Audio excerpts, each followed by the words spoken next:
Good morning, good night, and good afternoon, ladies and gentlemen, boys and girls. My name is Justin, or PBJ, and welcome to the Kill Count. We try to be as unoriginal as possible. Today, we're going to be looking at The Terminator, released in 1984. It's no doubt that The Terminator is a movie icon, with the stellar director, writer, producer James Cameroon being one of my favorites of all time. It's a sci-fi action thriller with an amazing production value, writing, and beautiful soundtrack. It's a momentous movie with heartfelt moments sprinkled in. It also has some kills. How much killing could a T-800 from the future rack up in the year 1984? Let's find out and get to it. Our movie begins with a look into Los Angeles and the future of 2029 AD. Skynet has taken over human civilization, sending out Terminators to kill all life forms. We see a single soldier running away and gets decimated by a laser. We'll go ahead and add him to the count, only a minute and 30 seconds in. We get some filler text about the battle of the future. We're then greeted with the greatest title sequence ever in an action film. And you can thank Brad Fiedel for that. We cut to a forklift in the year 1984. And something isn't quite right. Some lighting effects happen and we meet, Arnold Schwarzenegger. We get to some drunk punks messing around. Arnold comes up and tells him how nice the night is. He doesn't like that his clothes are in the wash, so he does what any rational person would do, and kills him. He kills this one punk by ripping out his freaking heart, which is awesome. The other punk survives the encounter by giving up his clothes. At the same time, a drunk hobo witnesses some lighting effect. Kyle Reese. He's not as cool as Arnold though. Also, completely random fact, the cover of the very first and the very popular Metal Gear game actually features Kyle Reese on the cover as Solid Snake. Is it too much if I say that Kyle Reese is Solid Snake? I'll leave that one up for you guys to decide. He tries to find some clothes and the police ensue a chase. Kyle escapes and steals a shotgun to later saw off. He looks in a phone book for Sarah Connors. We see her ride to work at Big Jeffrey. Yeah, you guys know Big Jeffrey, right? He's big, and Jeffrey. Arnold thinks this movie is Grand Theft Auto in real life and hijacks a car and takes off to a gun shop. Grabs a shotgun and a .45. Also, can I just say how freaking sweet that laser sight is? He loads some slugs and pulls off a one-liner. You can't do that. Nobody in that time period could come up with better one-liners than Arnold Schwarzenegger. Seriously, changed my mind. But yep, he kills that poor bastard on an off-screen death. Arnold goes to visit Sarah, but uh-oh, silly. You crashed the wrong party. Oh, you killed her. Okay. You might be wondering why I actually picked Terminator considering it's not really horror, but if you actually analyze it and you look at it from a different perspective, it actually has a lot of horror tropes in it. The original is definitely a lot more of a sci-fi, horror, and thriller compared to the other movies, which are basically straight up action. If you guys want to see the rest of the franchise, maybe we'll look at it in the future. Kyle hallucinates about the future, or something like that. They're pursued by a Terminator. When they try to blow it up, one soldier gets killed in a fiery explosion. Now we could argue about this kill back and forth for a while, but I'm gonna consider it because it probably already happened, and he's just recalling what he's already saw. We cut to later in the night when Sarah and her friend Ginger are getting ready for the night. Sarah leaves with Kyle following behind. She goes out for a walk in the street and Kyle tries to be subtle. The followers are right into tech noir, the coolest hangout for all those local fellow teens. James Cameron actually coined the name tech noir. He wanted to come up with a way to describe his movie. It reminds the old school thrillers of noir films, but it also combines in the revive of the sci-fi genre in the late 80s.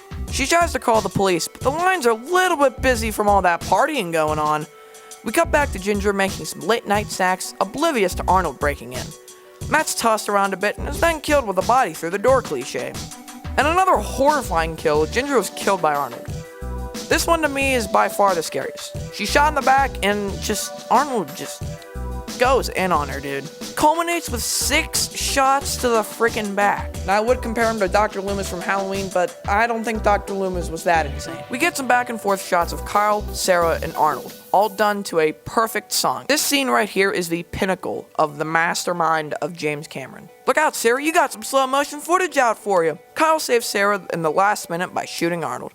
But it takes more than that to take down the governor of California. In a blind rage, Arnold kills 3 people in tech noir. After a few more close encounters, Sarah's saved once again by Kyle. They run from Arnold in a cool explosion. In a spectacular stunt performance, Arnold rides on the top of the car on fire. It then turns into a CSI chase scene through the city. We get some exposition about the future and Judgment Day. We cut to another chase scene complete with car destruction. Arnold smashes his car into a wall and Sarah and Kyle are taken by the police. We then meet the biggest dick of this movie, Dr. Silverman. Oh, yeah, that's kind of gross. It's a little gross and I probably won't be able to show the whole thing, but it really is freaking amazing. This shot right here was one of the most difficult ones because not only did it malfunction, but the build took 6 freaking months to do that, but it looks pretty good. Arnold goes to the police station and says this iconic line. I'll be back. Fun fact, the line was almost "I will be back" because Arnold thought "I'll be back" was too girly. Yeah, that kind of seems like something Arnold would do. He kills Sergeant Wright in one hell of an iconic scene. We then get the most iconic scene where I'd count 16 kills, including Captain Chapnick, the Warren, Ed, and Hal. Sarah and Kyle have to travel on foot and find comfort in a sewer. We cut to the future where Kyle leads some soldiers into a resistant base. What you doing there, kiddos? Oh, watching fire? I love that show. A Terminator shows up and starts a killing fest. This was horrible to count, but I counted 12 dead bodies. I'm almost 100% sure they were all male, but I'm not gonna call it if I don't know for sure. Oh no, Kyle, your picture of Sarah got burned. How sad. We got to the present. Kyle and Sarah are on the run and Arnold is still being hella cool. They stop at the Tiki Motel and a good boy shows up. I love German Shepherds. Sarah tells who she thinks is her mom where she is, but as it turns out, it's Arnold playing some mind games. I'll add Sarah's mom to the count. A pretty lame off-screen death, but a pretty scary one, not gonna lie. Kyle plays Who's Your Daddy with Sarah because, spoiler alert, Kyle is John Connor's dad. Arnold shows up and pays Kyle a surprise visit. Kyle throws some bombs at Arnold, who gracefully dodges. One shot brings Kyle down instantly. They all get into a wreck and Arnold stands up and... Oh, okay. Arnold gets hit by a freaking truck. His body's all cut up and gnarly. I'm not gonna count the trucker because he still looks alive, even though we just kinda like threw him out there. Hopefully someone came and checked on him. Another chase scene happens this time with an oil truck. Kyle pulls one more trick out of his sleeve and sets the truck ablaze. Arnold gets out and is burnt to bare robot junk. This shot right here was the first image Cameroon saw of the movie. One night he had a dream about this robot and drew this photo. Pretty cool stuff. The robotics were done separately from Fantasy 2 Productions, and additional help from Stan Winston doing amazing work. It's incredible they were able to get this look on such a low budget. Our heroes break into a factory. They lock the door behind the robot, and Kyle's feeling a little woozy here, but the robot breaks through. Kyle puts a bomb in the Terminator when, Kyle dies from the multiple wounds and the explosions, and is just kinda dies. It's honestly set. Oh, come on, Terminator, just let me speak a little bit. The little left of Arnold slowly creeps towards Sarah, and when he's trapped under a compactor, Sarah starts spitting out one-liners now. You're terminated, fucker. With a red eye of death put out, it's over. It's all over. I'll add Arnold to the count. Yeah, he's not technically human, but he is a cybernetic organism, and an organism is defined as living, so it's living. Final shot of the movie, Sarah driving off into the desert with the storm coming. So how many kills did this hunk of junk from the future rack up?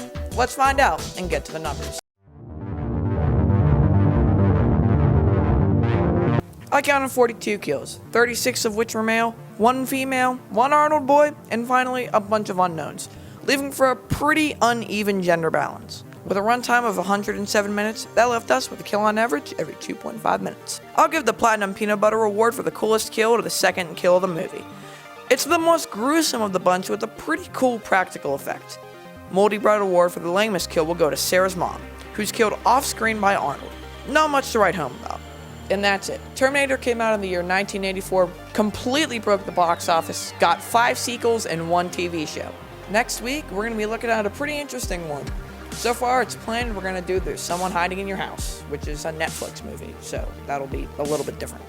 I'm not too sure of it though, because Netflix kind of has this weird thing where they like banning a bunch of channels and stuff like that and throw out copyright claims. And all the stuff I do is fair use because it's criticism, and I could go into it forever, but you didn't come here to watch that. With that said, my name's Justin, or PBJ. Follow my Twitter, subscribe to the channel, like the video, comment, and as always, have a nice day. Peace.